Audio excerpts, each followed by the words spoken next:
বন্ধুরা, আপনারা কে কে দেশি মাছ খেতে পছন্দ করেন এবং মাটির চুলায় অবশ্যই কমেন্ট করে জানাবেন।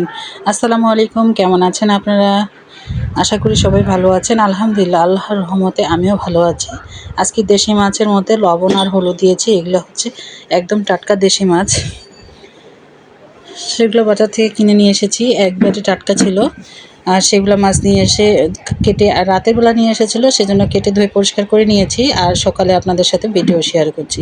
মাছের মধ্যে লবণ আর হলুদ দিয়ে ভালো করে মেখে নিলাম। আর এই যে তেল আগে থেকে গরম করতে দিয়ে দিয়েছি। আর অবশ্যই আমি তেলের মধ্যে লবণ দিয়েছি, কারণ দেশি ছোট মাছ আর এই মাছের মধ্যে লবণ না দিলে মাছটা সহজে উল্টানো যাবে না।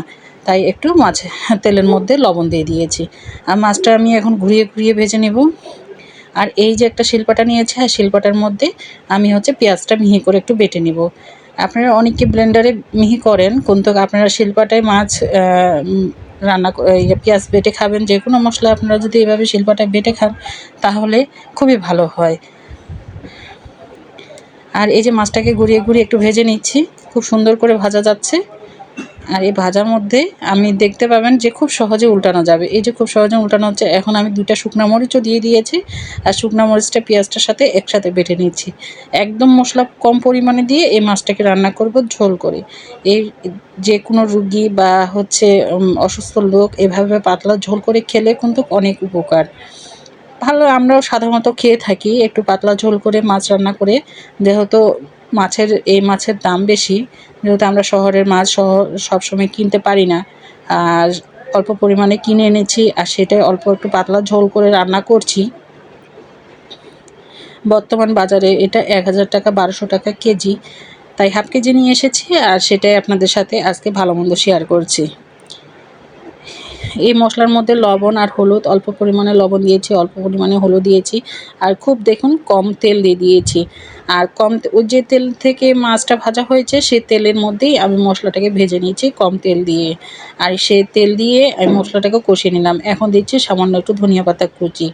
এই ধনিয়া পাতা কুচি দেওয়ার পরে মশলাটাকে আরেকটু ভেজে নিচ্ছি।